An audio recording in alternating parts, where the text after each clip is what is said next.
ហើយនេះខ្ញុំមិនដាក់ចំណៃព្រៀបចាំមើលទៀតខ្ញុំនឹងហៅសំឡេងហ្នឹងព្រៀបនឹងមកច្រើន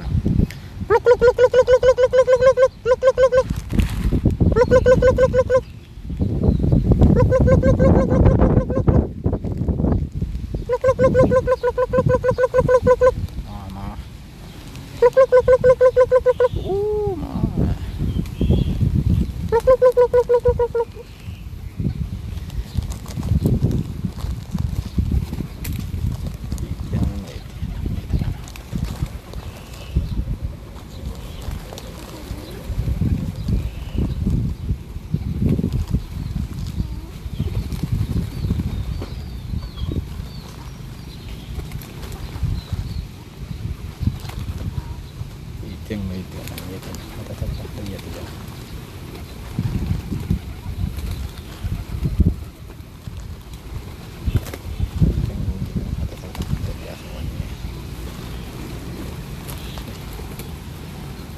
មកគេមកជុំ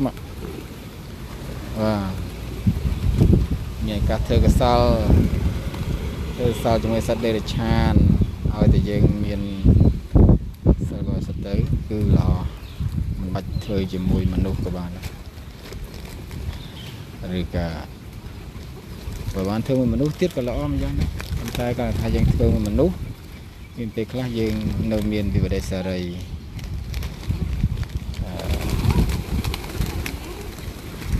ព្រោះថាជាការមនុស្សនោះវាមករករឿងយើងវិញទាំងយើងធ្លាប់មានគុណឧបការៈលើអញ្ចឹងណា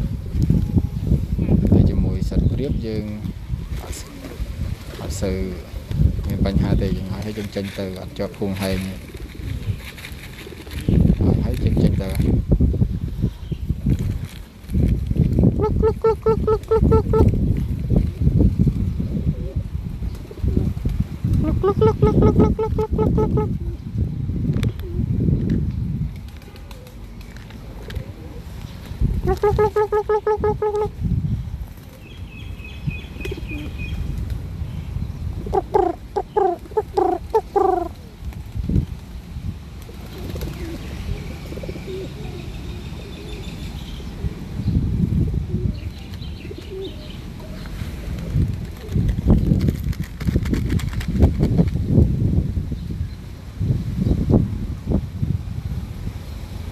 មកធ្វើ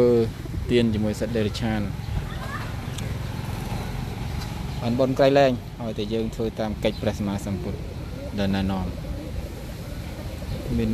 បុណ្យច្រើនហួសប្រមាណមិនបានទៀត